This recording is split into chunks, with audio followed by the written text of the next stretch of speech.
welcome everyone to podcast 5. Today we've got the usual culprits of Beck, James and me, obviously the shining example.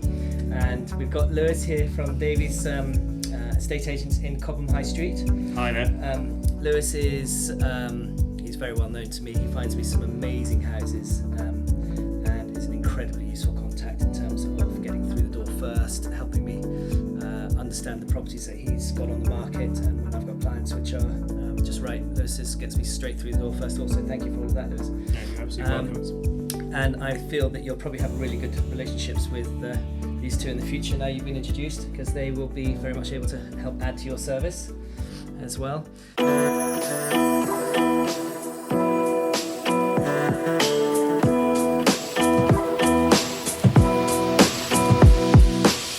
So we normally start with a joke, but I can't think of one. So it's the end of the week. Yeah, well, it's not quite. It's Thursday, isn't it? Yeah. We're winding So, down. designer who's Yeah. I was just getting started. I don't know, one of the two. Yeah. So Lewis, tell us about yourself.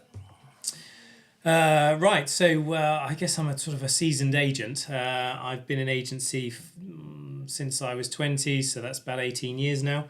And I joined Davies Property Partners in 2018, but I've been very much sort of embedded in sort of the Cobham and the sort of the Elmbridge area. I tried to employ you once, didn't I? Yes, you did. And you turned me down. Yeah. And I regret it ever since. I've been working in this area for a really long time, and I know it sounds really corny, but I love property. It's a really exciting job. It comes with its stresses, which I think we can all probably sort of relate to and agree. Is the reason why I'm only 38 with so much grey hair. You're 38? Yes. Yeah. I thought you were older than me. No, I know. No, teasing. I'm very wise out. It's levels of maturity, Jason. That's the giveaway, isn't it? Yeah. I absolutely love property. Working with obviously people like yourself and other people as well. So yeah. Great. And Davis, why did you pick to come to work here? I mean, I think you came here, 5 years ago? So I came here in 2018. So bang on, 7 years ago. Yeah. And why did you pick here? What is it you love about this firm? So it was Gareth Davies, obviously owner of the company.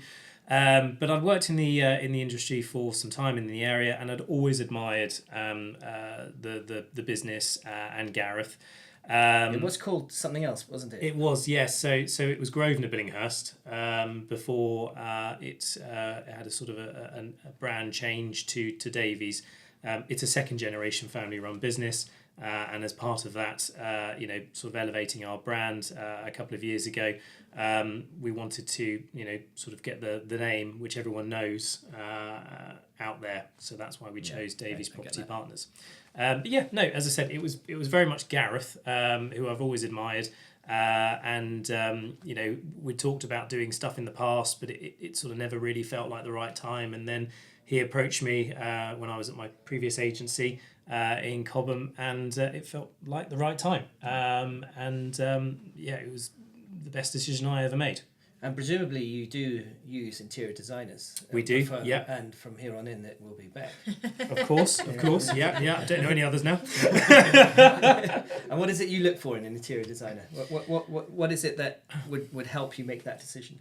I think people often find interiors. I mean, I really struggle with interiors, and it's about having the vision, I guess. And I think that's probably something shared with a lot of people. Where do you start? And so I think whenever I'm talking to interior designers, I think actually someone who can relate, who's sort of relatable in terms of they kind of get it, and they go, well, why can't you see it? Why can't you sort of see this kind of vision? So I just guess someone having the sort of the patience and the understanding of someone who may not have that vision, perhaps. It's such a relationship-driven business, really, and often on typically usually larger scale projects, you're working with clients for a year, 2 years, they have families in that time. So it's really important that clients work with a designer, whether it's me or anyone else, that they trust, that understands what they're looking for and can really interpret that. So I think I think interiors is so important because whenever we come to sell these houses, they look phenomenal. And I've just launched a house yesterday, which is beautiful, and it's down to the interiors. But when we come for completion, when that property's sold and everything's been taken out of that, you're often left with a very different sort of feeling and view, because it's come away from everything you kind of bought into. Except someone like James has got involved and done the garden, because how much, in my view,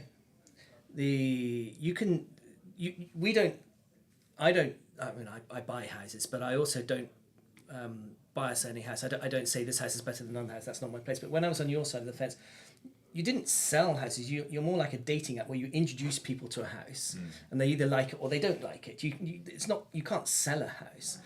But what you can do is you can improve the appearance of that house. And what James does, of course, is someone's walking up the driveway, if there is a driveway, or and in the garden, that leaves an impression which is going to stay long after completion. And that's, in actual fact, is the real element. Because what staging a home, I've literally just done LinkedIn today on home staging, where someone has said that agents, this was in a estate agency today, that online magazine, and where they said that agents can actually increase their fee by 0.5% if they get staging. I said, no, they can't. And that's what I've written. I've pushed back on that on LinkedIn because I thought it was fun. But when you stage a home, it's there for the moment of the staging, and when the completion comes, it's an empty home. It's just a home. What Beck can do can decorate it, make it beautiful internally. What James can do, though, whatever you do, I'm sure you do far more than that. I was going to say, there's the technical side of it. It's not all just the I'm going to diminish it for the purpose of this part. And what James can do, though, is everlasting, right? And it's seasonal and changes. I mean, the big benefit is it's hard to nick the trees once you planted them. It's generally. Although I know someone that's done that. Oh, really? Actually, it's funny you say that. I had a very embarrassing situation where someone did sort of put a new lawn down to the front part of the property, and come completion, it wasn't there anymore. They stole the turf. The turf. Wow. Who took the sellers? Took the turf. Yeah. Not including the chattels. Then they should have been more specific. Was it bought in bad blood? Not particularly. No. It was. But they took the turf. It was. It was a long. It wasn't the turf of the back garden. It was. Had lovely frontage, a sort of in and out carriage driveway, and as you can imagine, they had sort of, at the front they had a sort of bordering, and then you had the sort of not a verge, but sort of like a front section of garden, which wasn't huge, but they did have it sort of re-turfed for marketing purposes, because it was, I think it was under a bit of an oak tree, and it wasn't looking great. So sort of we suggested this, to get it re-turfed, and to my great surprise, it wasn't there day of completion. Because how did the client take that? Not well, but actually, it kind of puts. Where were they going to reuse it? That's what I want to know. Were they just going to throw it away? Honestly, I don't really know. I can only assume that they. No, it wasn't a bad transaction at all. I mean, look, we're talking about we all get very many moons ago now, many years ago. But I don't recall it being a particularly difficult transaction. I think they just felt that, they'd sort of placed it down there for sort of a staging effect, and actually they were going to find your business checklist. It's like for a handover. It's like you must make sure lawn is still present. And amongst other things as well. Ancient oak tree still there, lawn still there, house still upright. It's where people come to take and interestingly on the fixture. I mean the fixtures and fittings forms these days, they're quite broad. But interestingly, people take other things as well, whether it be sort of fruit trees or roses or whatever it may be, because, gardening and planting cost an awful lot of money. I think I was going to say, I think sometimes things like that can have sentimental value. If it's something that was bought as a gift or to commemorate. But you do have to express it at the Yes. point of it being you do shown. have to let people know. That's a good question. And so from your two perspectives, what's the sort of the legal or the technical sort of process for that? Where it's my house, I'm selling it, but I'm taking this. How does that actually work? Lewis and I will have different answers to that. My answer to that is that if there are things which are very important to me, I will express within the offer that these things must be included. Mm-hmm. You will answer? Probably not too different from that, to be honest with you. I think the offer stage is so important. It's the opportunity that you're outlining the structure of the transaction. So you need to know exactly what is and isn't included. But how far do you go then? Because you wouldn't think, I'm going to specify the lawn because they might nick it. Or the wallpaper. Yeah, I think it's a case of, look, is there anything here that you're intending to take out of the normal? Yeah. And when they say, well, what's the normal? Well, washer and dryer and things like that. But is there anything other than that you're looking at taking? Whether it be sort of trees or something which has. They can be really valuable. It can be really valuable. As well as the law is quite clear on this point, actually. On the day of exchange, most buyers don't recognise this or aren't told this, but the day of exchange, it's not the day of viewing, it's the day of exchange. The house must be presented to you on completion as it is presented on the day of exchange. Okay. All right. So you should do a viewing as a buyer on the day of exchange, and a lot just of before exchange. Yeah, and a lot of solicitors will recommend that. So I had a situation only last week where the buyer said, look, can I pop round one last time? I said, yeah, absolutely, because I've been told by my solicitor we're exchanging Monday. They've said, look, it's worth just having a quick once over of the property. I think that's probably the signs of a good solicitor to sort of give you that kind of advice, because it's interesting from when you agree an offer to when you actually then move to exchange or even completion. The timeline can be quite could be quite a long time, several months. So things can change in that sort of time frame. So it's never a bad idea to revisit and make sure everything is as it should be. I agree with that. Yeah. So we have a list of questions, and I'll start at the top. Have you previewed these? Not a little bit, yeah. So you're ready. So let's just throw these away and do different ones.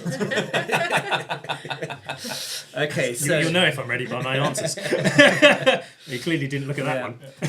So look, I always think estate agents have the unfortunate. Good promotion there. Just keep that cup near the camera. I think that we estate agents have a bad perception of persona. Yes. It's when a sale falls through, it's the estate agent's fault. If something's been gazundered or gazumped, it's the estate agent's fault. Little do they think that actually the estate agent's got nothing to be gained by a gazump or a gazunder. In fact, it costs you money as an estate agent when that happens. Because it adds the work. admin time that you've got to do versus the commission bonus, it doesn't work out. So it's never an estate agent decision. What is the biggest misconception that you feel that you have that you would love to rectify, and why?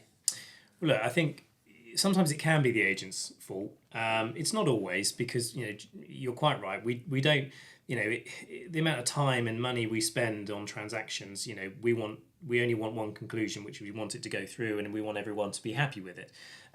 But communication is really important. And actually, it is the agent's job to actually communicate things to both sides in the right way. And I think, often a common misconception of an agent is that we don't care, when that's absolutely not the case. In fact, you are the only ones who actually... everyone else at some point gets paid for the service when it falls through. The agent doesn't. Exactly that. And we, from when we meet our clients, the sellers, all the way through the transaction, we meet them to begin with. We understand their needs or their requirements as to why they're selling, and it could be a whole host of different things. Unfortunately, it could be financial. It could be that they're on to the next. They're looking to upsize, which is great. It might be that they're looking at downsizing, whatever it may be. We start from that aspect, and then we build a really strong relationship. And one of the things that I pride ourselves at sort of Davies Property Partners is partnership. And I'm often saying to people, look, as your agent, we work for you, but we want to work with you, and we want to build a good partnership, and a strong relationship. So going forward, when I say I care, it's because I do care. I had a situation yesterday with a client of mine. It's been a really good transaction. He's selling at sort of 2.25 million, and he phoned me up yesterday, really unhappy, because he's had a struggle with his onward purchase with regards to some legal aspects of it, which have caused a lot of stress and strain. We've got a deadline that we're trying to adhere to, so naturally things are getting a little bit tense. And he was upset yesterday because we're just about to exchange contracts, and for some reason the purchaser solicitor has offered a substantially lesser deposit amount to exchange on. Now, I think coming back to communication, that we needed to know why, not just we can offer you X amount to exchange on then. So I and really also felt about how that's handled, because the reality is actually it doesn't matter, but it's about how it's handled. And how it's presented. Exactly, because you're quite right. There's an obligation that if they exchanged on 5%, let's just say, then actually if they do fail to complete, then they are due the additional 10%. Although I would argue that if that additional 10%, if that additional 5% isn't there, how easy is it to actually get those monies across? You have to go through the court to get it. Exactly that. It's not a clear thing if those monies are already ready available and they just get across. There's a more drawn out process you need to go through. But not to get too far off topic, the whole thing is he was upset.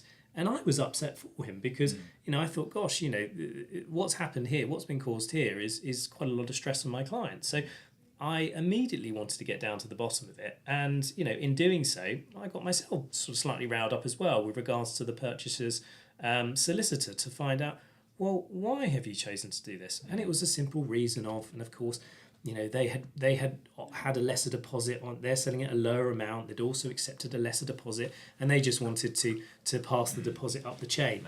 Well, it's I can understand that, but actually, communicate it with us. So yeah, we do really care. Is the bottom line. But you must have the same in your role. If someone's not communicating with you, Beck, that they want that change made, and then you go ahead and make changes around that. Communication is everything, and not just with a client, but everybody else on the project. So you've got a very wide team of architects, structural engineer, contractor, landscape designer, and all of the suppliers and trades involved in a project can be huge.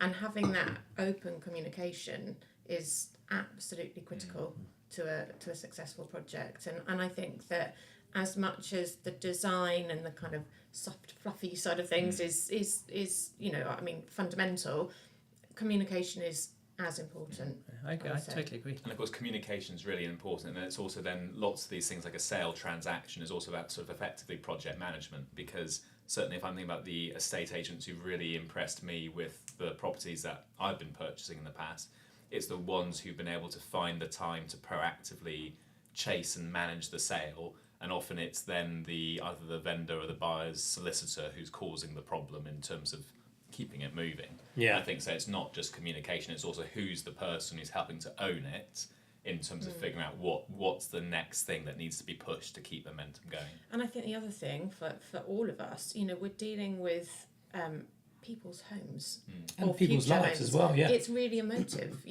There's few things in life that are as emotive as your home. It's your sanctuary. It's a place you go at the end of the day that you relax in, and it can cause emotional reactions to things. I think sometimes it's our job, whether it's as part of a purchase or a sale or working on a renovation or whatever it might be, it's part of our job to kind of remove the emotion out of that sometimes. Lewis, you've been presumably to quite a few sort of quite impressive homes. Could you tell us something from a interiors perspective and maybe something from a garden perspective where you're like, wow, that's really special, and what about it was really special?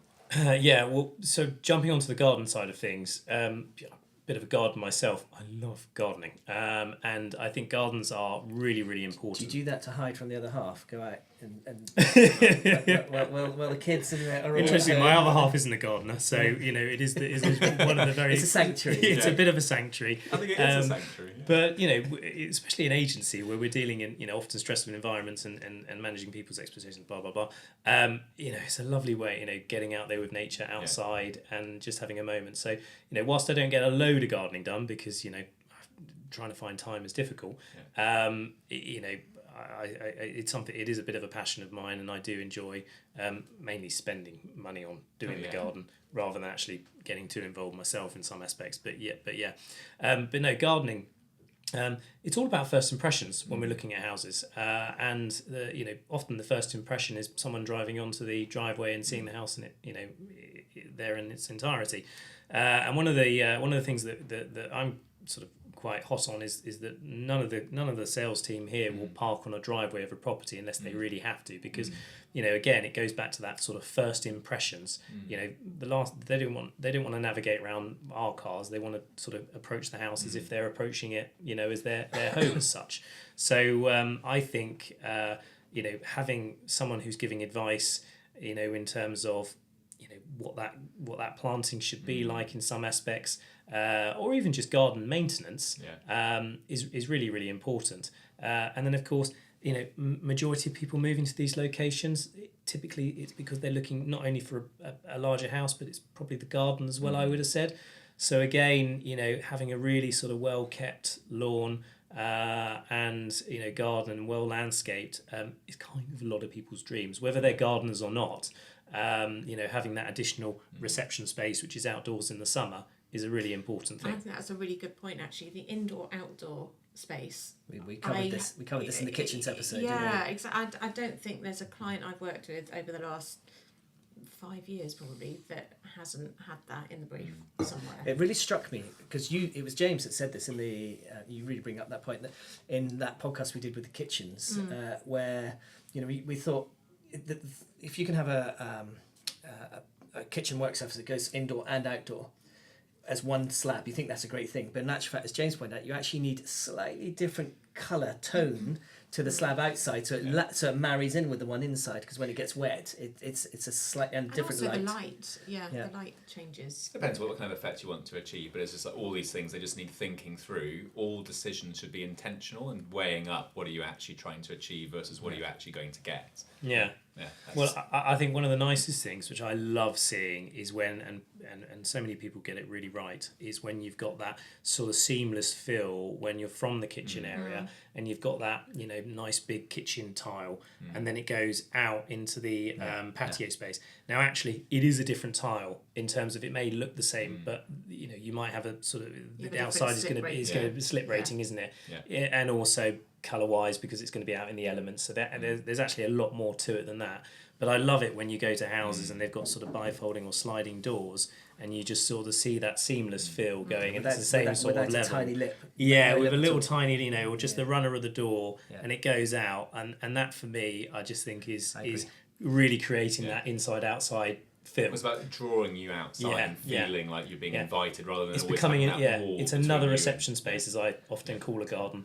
So I was just going to say, a lot of my clients spend a lot of money on their outdoor spaces, and it can be equal to the budget that they spend inside, particularly if they've got structural sort of outdoor buildings and pools and things. How much value does the outdoor space add? So I think it's more valuable now because of the pandemic. We saw a huge trend with people almost sort of rediscovering their gardens. And I would say certainly, trend today is, up-speccing your outside space. So we're seeing more outside kitchens being done. Sort of not completely gone, but we're the days of just having a barbecue, in the corner or something.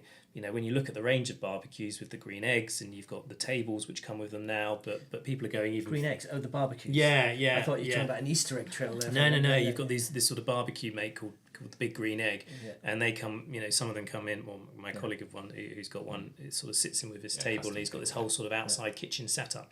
And it looks phenomenal, but it's so practical as well. I think it's really important that anything you invest in the garden, equally, I think is going to drive a really good value for the house as well. Because again, a lot of people don't often have the vision. Sorry, and also the cost of it's quite a lot of money to do all of that sort of stuff. So to have it already done for you, adds a huge benefit. Totally agree. You prompted me to think of something. You talked about the convenience of arriving at a property and seeing the garden. Yeah. How important is a board? I think a board's actually really important. And I'm not just saying that because I'm the estate agent, but I think it's important for both. And the reason I think that is, if you're new to an area and you're visiting a property, we've all got sat nav and things like that. But sat-nav can't always directly pinpoint exactly where the house is, when you're travelling there. So to have a board outside a property, because there is an element of anxiety for most people when they're coming to view a property. They may not have met us before the agent, they may not know exactly where the property is. So instantly, if they're travelling along the road and they see the sale board and they know the company they're coming to meet, suddenly it diffuses any anxiety, because it's like, oh, okay, and they're approaching on a more relaxed, because if someone's approaching a little bit tense, I've been driving up and down this road for however much time, the whole experience we have to qualify that in terms of the properties you're selling tend to have a name as opposed to a road number. Exactly. So if you're in a street where it's 1, 2, 3, 4, you don't need a board because you say it's number 5, right? So that's quite easy. Whereas if it's a house name, a board is incredibly useful to be able to jump. There's the board, right there it is. Yeah. And would that be the case for properties at certain ends of the market, or it doesn't matter? Well, I think when you get to the sort of the higher end of the marketplace, people associate with boards that they don't want a board, and actually a lot of these private estates won't allow you have to board anyway. One of the things that we do here is again on that side of things is we'll always wait for a client outside the property. So, often if it's on the road, even if we've got a sale board, just plonking ourselves at the sort of the foot of the driveway so someone can clearly see us. Because again, people aren't sometimes sure, should I be parking on the driveway? Should I not be parking on the driveway? So again, to give people clear instructions, hi, please come on in and park on the drive. So, I think that's an important aspect of it. But I think as you go up the sort of the bracket, you tend to see less boards, mainly because there are often restrictions because of it. I have a fun question for you. Yeah. Who is more important for a house, Beck or James? Or Jason. Oh no, I'm buying them. So, who, in your opinion, if a client has a house that you're not selling as unmodernised, you're selling as a very bog standard house that needs a lift. Who are you going to, James or Bet? I suppose it depends on... You have to pick one. Okay, I'll pick one. I suppose it can depend on budget. And there's so many other variables and factors. But I'd probably go James. I wasn't expecting that. I'd pick Bet. And the reason I say that is because I think... changing the aesthetics of the property is quite hard. So I think it is about first impressions, and people, I think don't underestimate the look of a house. It's one of the biggest selling points. If it's a good looking house or it's presented in the right way as you're arriving, people make an instant decision, and then when they go open the door, I think as long as the house has kind of got the bones of, the right sort of size hallway and things like that, okay, it could have multiple different colour walls and it may not present very well because it's got a load of clutter. But I think if the look to begin with is right and the location's right for them, in some aspects, the interiors, with the right person going to, can make a huge difference. But I think there's also a lot you can do with the interiors without bringing in an interior designer, which you possibly you can't do the same without having somebody who understands planting and plants and gardens, decluttering, neutral colours. There's a lot. But you're assuming that there are people. I've got someone I work with who does decluttering. Because there are people who can't declutter. They say, and they start to empty their drawers to go, keep that. But by the time you empty the drawer, they've kept everything. So you do need someone often who's outside coming in to do the things which to you is really straightforward, because that's why you're amazing at what you do. And we were talking earlier actually just about it sounds counterintuitive when you have no furniture in a property. It can feel smaller. Yeah. And people worry about fitting their furniture in or how much space they're going to have. And similarly, if you declutter with the same furniture, you're not changing anything in there, but it can feel lighter area. So small things have a big impact. You have things like, this is really a you question, but things like adding a rail and a fixture rail, they can increase the ceiling height, can't they? Things like increasing the window size as well. Things like that, I think also it's really important to consider the architecture and of the house, the period of the house, the architecture of the house, what you're putting in, and you can do those things really cost effectively. Adds character, adds interest, can visually make the room seem or the ceiling seem further away. But it's really understanding the right, you know, you're not going to put necessarily tongue and groove in a really contemporary property. You know, there are rules. I'm not massively. It depends on the type of panelling. You know, you've got to get it right. You've got to get the match right. I totally agree, because sometimes, you know, it can go wrong, and, you know, it just doesn't look right, does it? Yeah, absolutely. I think a key principle, which when you were talking about how you're sort of literally signposting to people where the property is, and a key thing that all of us have sort of touched upon is that as human beings, we're constantly processing the environment around us, and we're looking for cues that make us feel relaxed and happy and like at home. And it's therefore all about messaging. It's about having the things there, whether it's the furniture in the house, to say this is what this space is for, and it's at the human scale, or this is what the house is like, and it's the right proportion, and it's tied to its landscape to attract you in. So I think that's a really key thing, whether you're doing it formally as a designer, or whether you're just informally trying to make your own house slightly nicer to sell. It's just, is there a clear message and purpose to what you're meant to be doing and feeling in any given space? I think that really helps to sort of just to calm people down and allow them to relax into the space. So, question for all three of you, and I'll answer too, so all four of us. But we'll start with you, Liz. The most jaw-dropping property you've ever been to, and why? What made it that special? It doesn't have to be the size, it doesn't have to be the value. It could be 300 grand house in Cobham, which is, well, you know, doesn't exist, but why was it so special? Well, I mean, I've been blessed with having a look at so many lovely houses, and what's great about this area is, unlike places like London, you know, all the properties are typically quite different. So, you know, you can have a street with loads of different sort of periods of property in. But there was a house I sold once for me, which I'm a big fan of character. And actually, if it's not character, it needs to be super contemporary, which sounds a little bit odd, but yeah, I'm sort of both ends of the scale. But I do like character houses. And for me, you know, I sold this property once, and it was Victorian. It was sort of a manor house vibe. It was in a location which is sort of very special to my wife and I. Was that in Cobham area? No, actually, it was in Headley, which is where I got married. And Headley, sort of Surrey Hills, and I had the privilege of selling a few things there.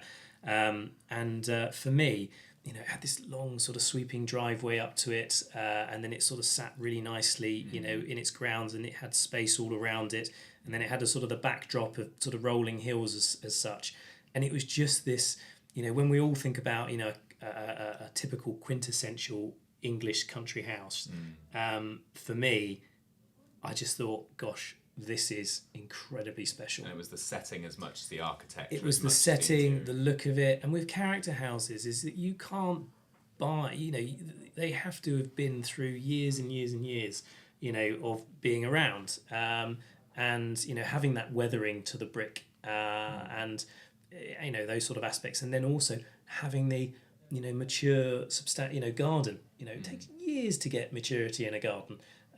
So all of those sort of things coupled together, for me, you know, it was just, it was one of my favourite houses. And of course that maturity can go into the interiors as well, in terms of the patina of certain surfaces, or the wear and a step, and that can add to the character too. Yeah, exactly, a wear and a step, all of those, you know, types of things. Do you guys have a house that particularly stood out for you? I've got a couple, not residential properties per se, but very much in line with what you were saying, Lewis. So I had a recent visit to Highclere, which Oh, wow. I mean, it's just on a huge scale, and you know, the proportions and the architecture, the finishes, you know, some of the marbles that you would think actually are really contemporary if you put it into a contemporary home, but actually also have been used and work in a very, very traditional classical property, more because of the design of sort of mantles and things like that than the finishes, but just and the grounds again, just proportionally it's just breathtaking. And then I would say the other one that I absolutely loved was Raffles in Singapore. I love colonial style, that again, the use of sort of arches and columns, and it's just stunning. So probably slightly different than the properties that we see day to day, and we have some amazing properties locally as well, but those two for me really stand out. I get that. I do understand that. James? I think I guess kind of goes back to another thing of like the emotional connection we have with properties as well as what they're like. So I think it's the hotel I went to in Tuscany with my wife for our honeymoon called Santo Pietro Borgo Santo Pietro. And again, like Tuscan rolling hills, amazing view, the warmth and the heat and the smells of the landscape, the lovely sweeping drive with lavender and cypress trees, and then this gorgeous old building that's been very tastefully redecorated as a hotel with old furniture, but also some contemporary stuff too. And just every single thing through it was just this journey of like joy, of like kind of discovering something which you never think you'd have in your day-to-day life. But it all just fitted together really nicely into sort of a really special place. So I think, nice. Yeah, magic. I like that's got Tuscany. magical. Tuscany's lovely. Oh isn't it? yes, we're working towards it. I was going to say something like that. It's got so many natural elements to it as Yes, well. the It's stone. no one thing Yeah. that makes it special. It's so many things which are just sort of just come together, and if you try to replicate it, you can't. Yeah, but where someone's then also curated it just enough that it was clear about what it was trying to achieve as well. Yeah, It had a clear aesthetic as well, and it still kept its character. So there's a couple of practical questions. Yep. We've got a solicitor coming in for our next podcast, podcast 6. And I might ask her the same question, actually. But what advice would you give to sellers of all price ranges, or maybe with different price ranges, in order to best present...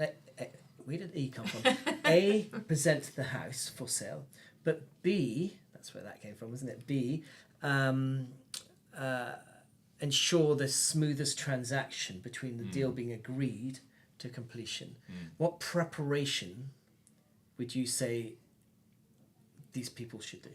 So one of the things I'm quite big on at the moment is exactly that, being sort of preparation, being prepared. So putting the sort of the house presentation to one side for a moment.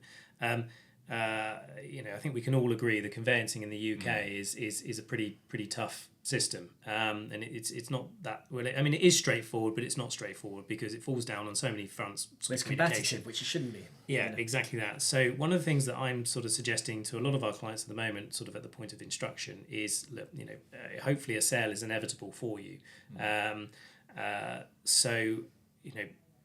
Look at a solicitor, get a quote, get the papers. Yeah. So when you instruct a solicitor, they'll send you sort of an onboarding pack as such, with all your and actually go to the extent of completing that, because when we actually agree a sale, you've then got a week to 2 weeks of the getting it. So you've got to get a quote from a solicitor, and then that solicitor's then got to do the AML with you protocols. They've then got to send you out the sort of the seller's pack for you to fill out all of the forms, and that can take sometimes 2, possibly even 3 weeks in some case. So you've got 2 or 3 weeks there where nothing's actually happening, and we're always talking about momentum. So my view is that if you go that step ahead and get all of that filled out, and actually I had a transaction where the client did exactly that. He was a long-standing client of mine. I dealt with him for many years, and I said, look, we're going to sell this house. There's no doubt about it. Let's jump one step ahead. Get the solicitor appointed. Get your protocol forms filled out, and he did exactly that. And it just happened that we came to a point where we agreed a sale at the end of November last year, and they needed to exchange contracts, or they wanted to exchange contracts before Christmas. Is a tight timeline. Yeah. Especially with a property which hadn't been bought or sold for a long time. So, but because they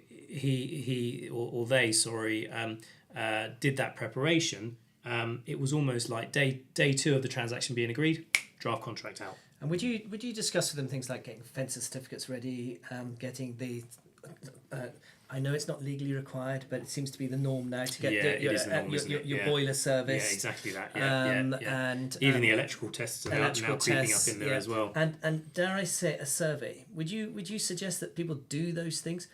The problem with the survey, let's put it out there, is that no surveyor at the moment, which seems peculiar because they don't know if you know this. You survey a property, and the liability for that survey falls on you as the owner. The surveyor, let's rephrase that, the surveyor signs it off, and gives you, the owner, the guarantee. If you sell the house, the person they buys the house from, because the survey wasn't done by them, this doesn't count. You can't sue that surveyor. You can only. So the survey should go with the house, not with the current vendor. occupant of the house, in my view. But it's not done like that.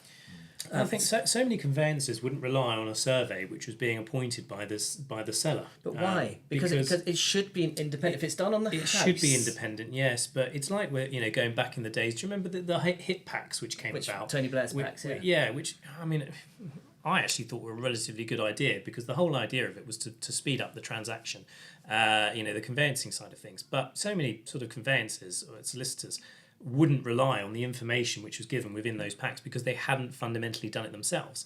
And I think it comes to the same thing. How can a purchaser or a surveyor be responsible? They're instructed by the client, which is whether it be the purchaser or the seller. So that's who they're beholden to.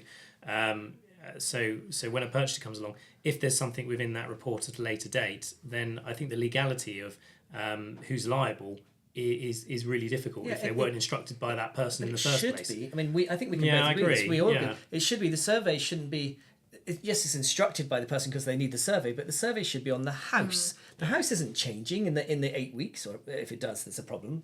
But the survey should be on the house. When you sell it, the responsibility of that survey shouldn't change. The house is still the house, depending on who, regardless of who owns it. Surely.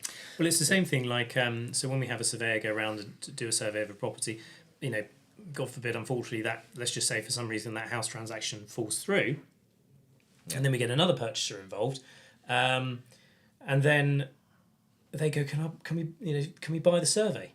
Well, you can't buy the survey, no, because the surveyor won't accept liability for a new purchaser. So they will say, Seems crazy. it's totally bonkers, and they'll say, we've got to go back to the property to reassess it. It's just a duplication of cost and everybody's time. It does seem crazy. It's got to be to do with insurance law, because the surveyor's using his insurance to guarantee that the surveyor, if he gets sued. Yeah, I think you're probably right. So it's got to be but that has got to be a fundamental change that could be changed, doesn't it? That the survey is about the property, not regardless of who owns it. Yeah. Surely. Yeah. And that would really transform that. It's a declaration of truth as to what the condition of that property is. You could then have that done in advance, and it would really speed things up.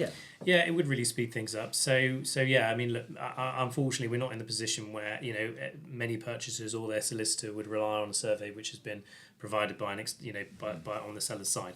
But for the protocol side of things, definitely that's a great idea, because it is going to fundamentally speed up a transaction quite a large amount. I mean, you don't want to lose momentum. You've done the viewings, you've done the negotiations, you've now agreed the transaction. You want to get onto the next step really quickly, which is getting the draft contracts out, and then the searches can be applied for, the survey can be booked, the financial side of things can start as well, and just keep that momentum going.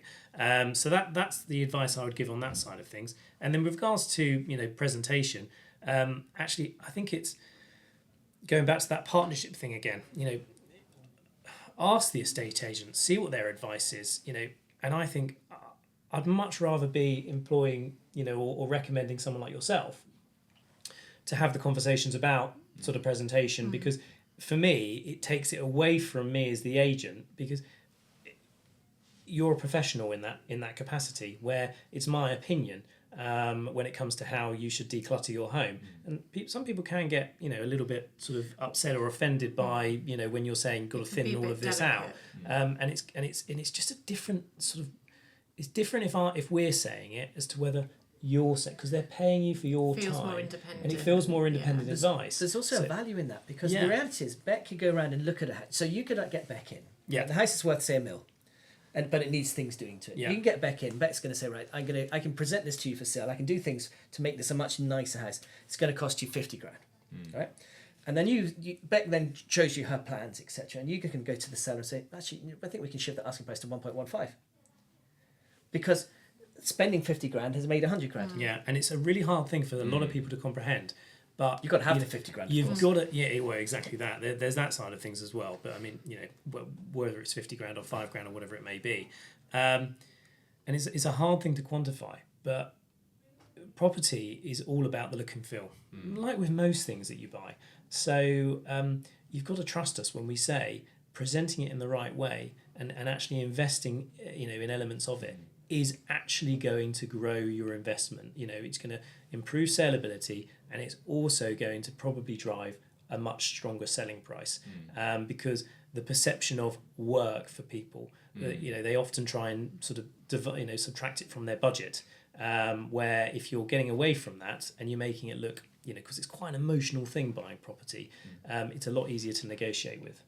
Also, I think people need to think about it in terms of a marketing exercise. Yeah. It's no longer their home.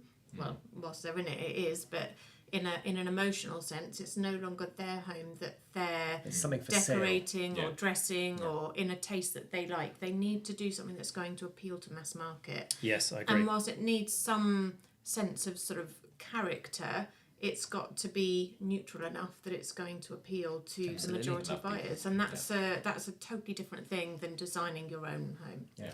So, which leads me on to a question for you. It would be, what piece of advice could you give someone?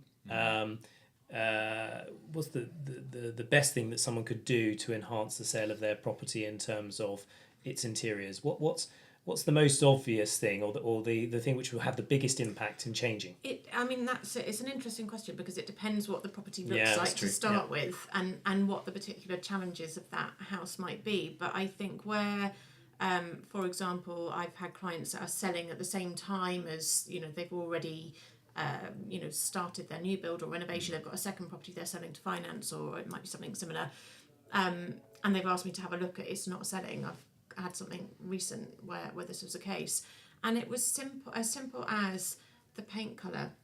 Their style was not inherently different than what they wanted to do in the new property, but the architecture was quite different. And it was very personal to them, so their walls were very dark. It brings everything in, and for a lot of people, they want something light and airy and neutral. So I think about colour, and if you love colour and you put a lot of colour in, that might be an obvious way to sort of make it more appealing for people. And decluttering, again, I think just taking out as much as you can to create space and that sense of sort of airy, light space. Is this something that you do, Beck? Do you go into people's houses pre-sale and help them present it in a better It's way? absolutely something that I can do. It just depends on what that particular client might need. I think where I've done that previously is with property developers more than private clients, but it's very It transferable. would totally work. Yeah. Yeah, And what about you, absolutely. James?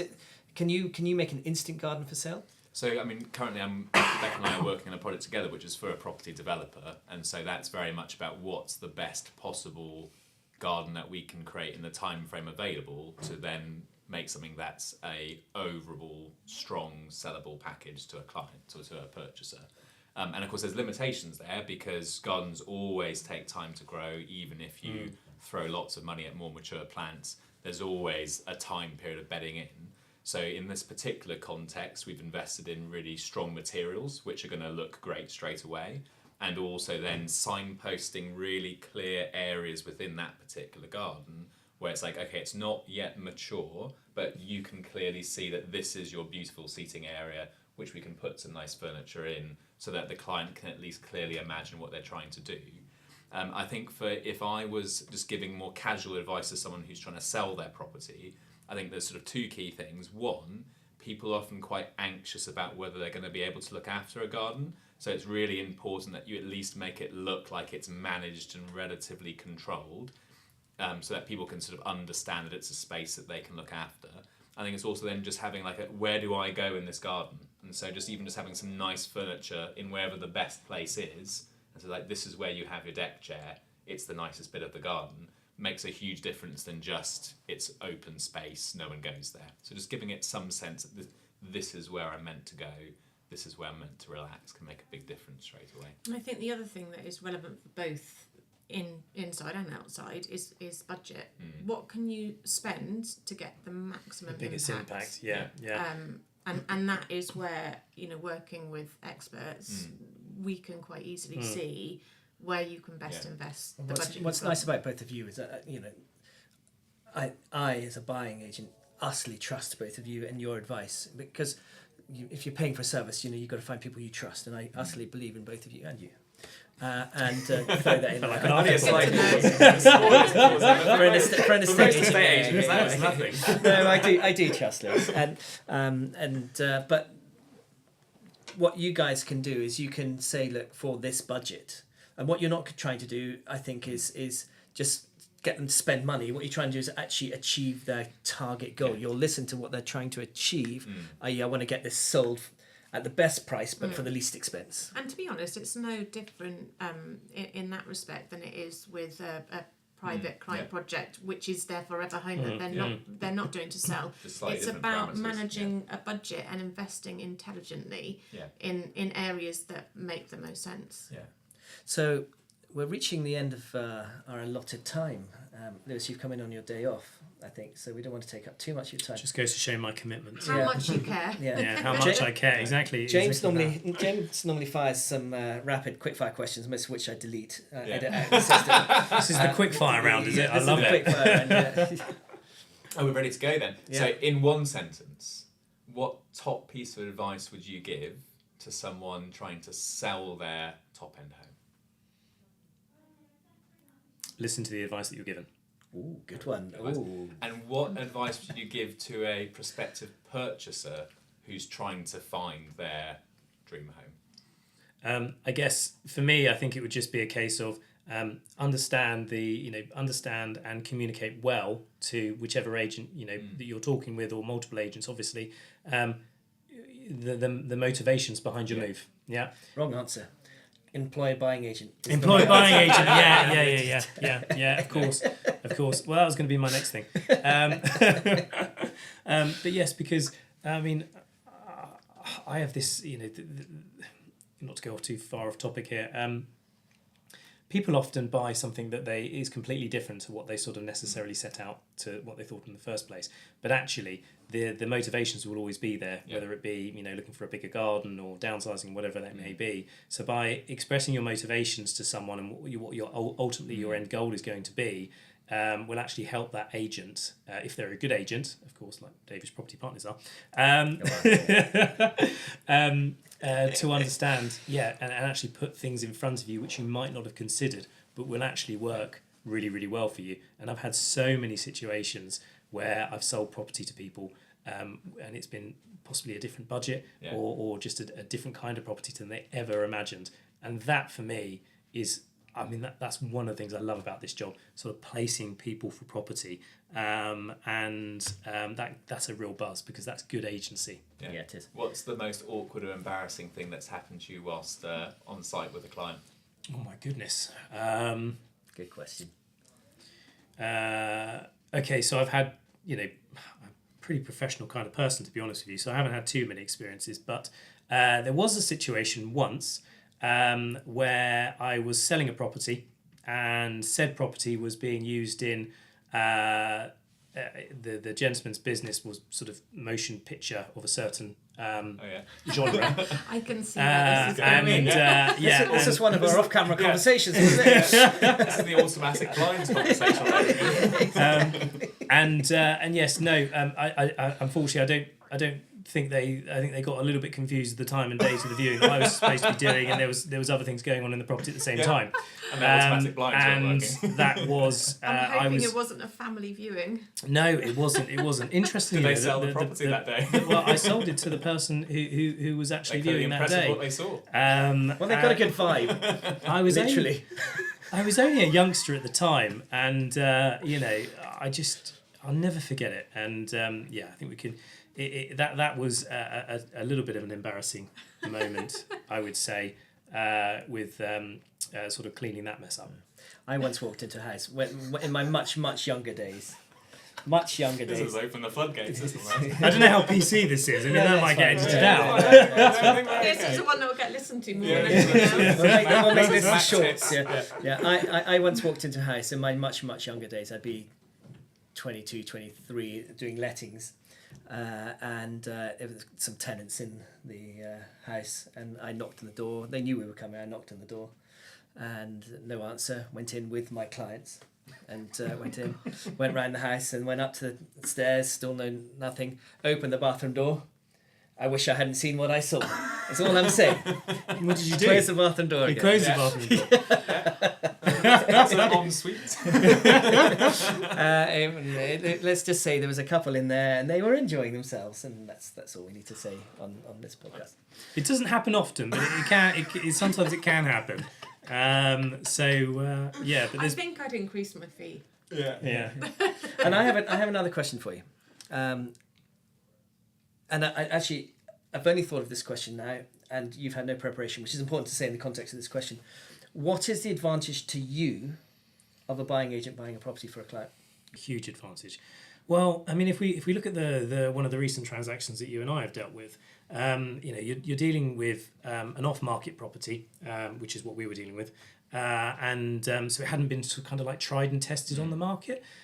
So for someone to have an expert like Jason, who they can trust and they can understand the not only the processes but also a value behind it as well, is really important, because as an agency, when we're showing buyers, and yes, we work for the client, but we also always like to demonstrate care and skill for any purchaser. Well, in order to make the deal go through, you have to work with both sides. Exactly that. And it's a big decision for them, so they need to feel that they've got the right level of support from us as well. But actually having a buying agent on side, they've got that level and support already there, and that trust. So it just makes things flow so much easier, and ultimately you're going to have a much better rounded relationship and probably a better buying experience, because the seller's got their agent in their corner, their representative. Why shouldn't I have mine, who is also looking out for me? Now, here, what I try to do is I'm always looking out for the client, of course, but I'm actually also looking out for the buyer. I've got no ambitions to sell a property to someone which isn't truly going to work for them. And I've got loads of experiences where I've suggested to people that I really don't think this is the right sort of thing for you. But there are a lot of agents out there who possibly, mainly looking at the end goal perhaps, and maybe not always be as sincere. I mean, you've got lots of different walks of life in all industries. So having someone like yourself, who we can talk with candidly, and situations and things can often get blown out of proportion. You can see through the emotions. You can see through the emotions. Does it make the negotiation process easier because you're one step removed? Much easier. Well, there's no emotions involved, but I can have an almost because I know Lewis well, and I know a lot of the agents well, as you do. I can have a almost off-record conversation. Say, right, what's the real deal here? Now, Lewis is going to act in his best interest of his client, and I'm going to act in the best interest of mine. But we can cut through. There's always going to be that mutual respect, isn't there, that we can have and that. And realism, I thought as well, exactly that you might not always get I can say to Lewis, right, if I put forward this, where are we going to get? And Lewis is going to go, don't bother, Jason. And I know that's genuine. I'm not going to start playing a game. I know that's genuine because I can believe in Lewis. There is always going to be negotiation between us. And that's absolutely right. It's how it should be. But we can cut, for want of an expression, we can cut the BS. I mean, get right to it, and we can reach the nub point of a negotiation in a phone call, as opposed to weeks, loads of silly games.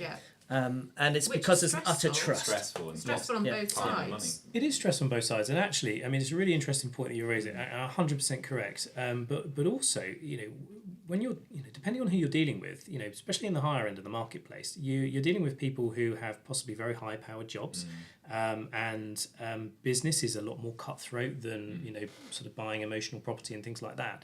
But often the case, they find it hard that, well, hang on a minute. No, they don't tell me what to do. I'm telling them what to do, because they may have that sort of feeling as to where they are in their own position in life in terms of their job. So, you can very quickly come to loggerheads. A clash of egos. A clash of egos. And you're sort of almost saying, look, take the emotion away from it from that point of view a little bit. You guys can so exactly that, and that can, depending on how a transaction's put together, but you don't want to start off on the wrong foot, because you want it to be a good transaction where the house is going to be, given over in clean and tidy, and they're not going to sort of strip everything out of it, and all of those things that we're kind of talking about. Take the law and all of those kind of things. Two professionals acting on both sides actually does. dare I say, it actually shortens the conveyancing process. No, I can imagine. Because the communication is so good. You're not having to chase. In the know as well, aren't you? You're not having to chase me. I'm not having to chase you because we're both talking all the time. And the process is, I mean, it should be. The last one wasn't particularly quick.